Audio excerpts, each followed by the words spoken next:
Assalamualaikum warahmatullahi wabarakatuh. Selamat pagi anak-anak. Selamat ketemu lagi dengan saya Pak Mulyadi. Anak-anak, pada hari ini materi kita yaitu atletik. Bahasan kita adalah lari sambung atau bisa disebut dengan lari estafet. Anak-anak mungkin lebih pahamnya lagi, anak-anak bisa menyimak di materi ini apa sih dan bagaimana sih lari sambung itu. Mari kita pelajari di materi ini.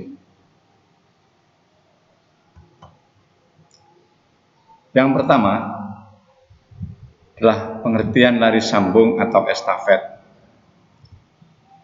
Lari sambung adalah lari secara bergu yang terdiri dari 4 orang dalam pelaksanaan lari dengan cara memindahkan tongkat estafet.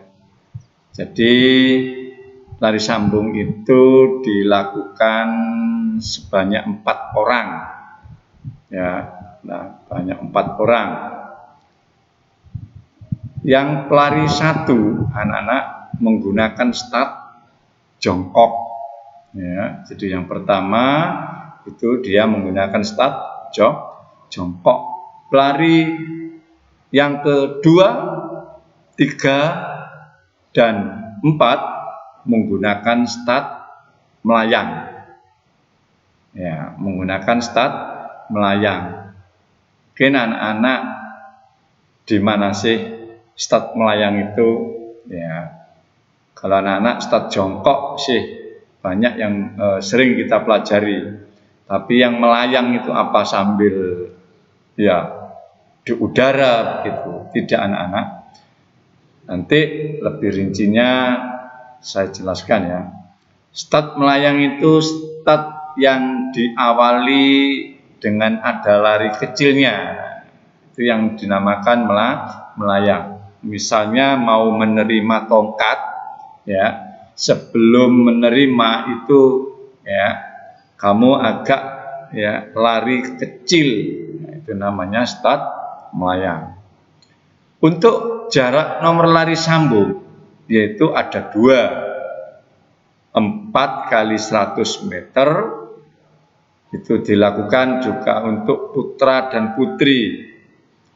Yang kedua, 4 kali 400 meter untuk putra dan putri juga. Maksudnya begini anak-anak, 4 kali 100 meter itu nomor yang dilombakan. Misalnya ada turnamen pertandingan yang 100 meter, ya, jadi satu anak itu melakukan lari sejauh 1 meter. Itu kalau nomor larinya 100 meter. Kalau 400 berarti satu anak itu memutar ya 400 meter. Jadi kalau di stadion itu satu putaran itu 400 meter. Ya, jadi kalau ada lomba 400 meter, satu anak-anak itu memutari stadion sekali, ya, baru ganti lagi. Itu anak-anak untuk pengertian lari sambung. Oke, kita lanjutkan materi yang berikutnya. Nah, ini anak-anak tekniknya lari sambung atau bisa disebut dengan lari estafet. Ya, tuh. Teknik memegang tongkat, ya, ketika yaitu start, ya, itu memegang tongkat ketika start, ya, itu ada bentuk tongkatnya sama kakinya, ya. Perlu diketahui anak-anak, untuk tongkat itu tidak boleh ditempel ke tanah atau dipakai sebagai ayunan supaya bisa cepat. Tidak boleh. Tongkat harus terangkat dan tidak boleh menempel tanah. Ya, itu. Nah, itu ada yang gerakan gambar kecil lucu gitu ya, lari sekencangnya. Yang kedua, anak-anak, memegang tongkat ketika akan memberikan tongkat, ya. Nah, itu akan memberikan tongkat. Nah, yang benar itu sebelah kiri ada di gambarnya itu lah.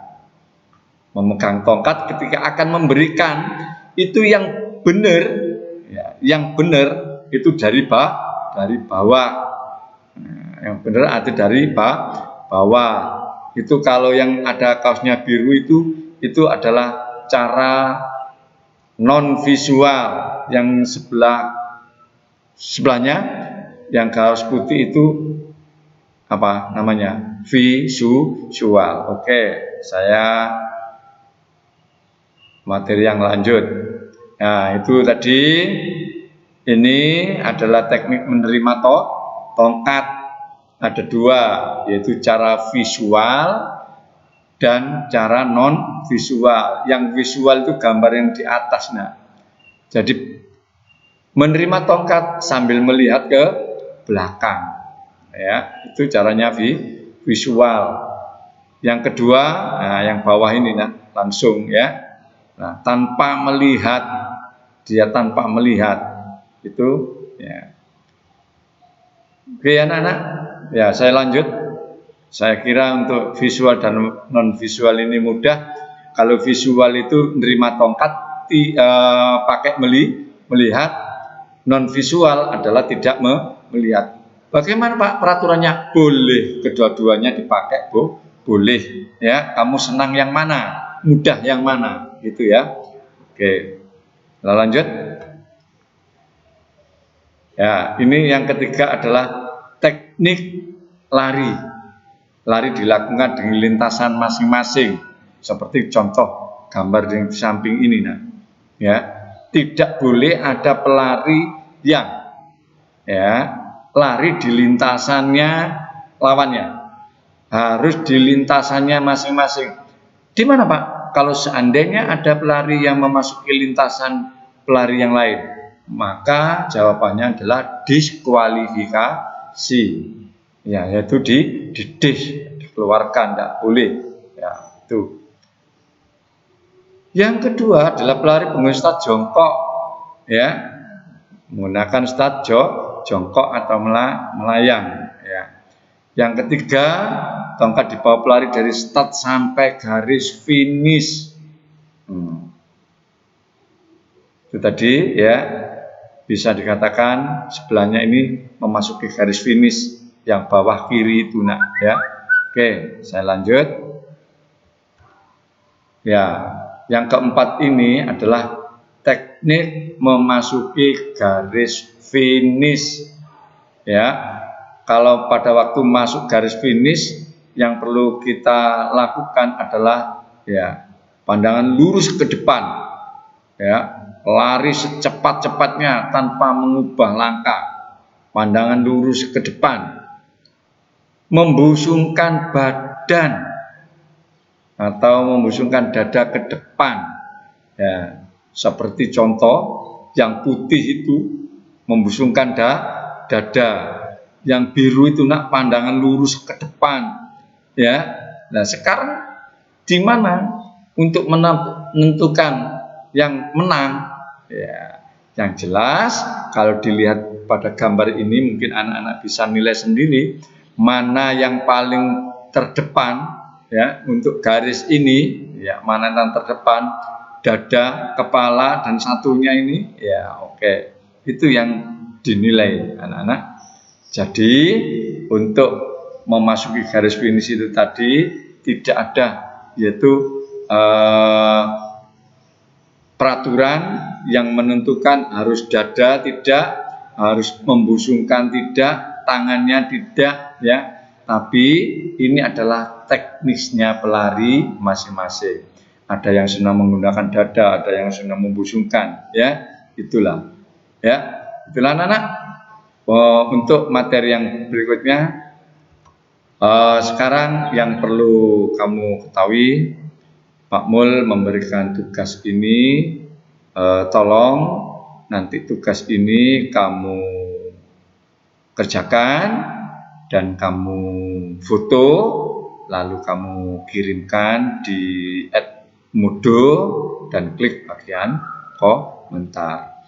Perlu diketahui anak-anak, karena kamu saya kira untuk di kelas 9 ini masih ada yang nilainya kurang. Untuk itu anak-anak saya beritahukan jangan sampai nanti bermasalah pada waktu penerimaan rapot nilai olahraganya adalah jelek, karena saya tidak memakai praktek. Untuk itu yang saya tekankan adalah keaktifkan kamu mengirim tugas pada saya. Ya anak-anak ya, itu aja dari saya, cukup. Saya akhiri. Wassalamualaikum warahmatullahi wabarakatuh.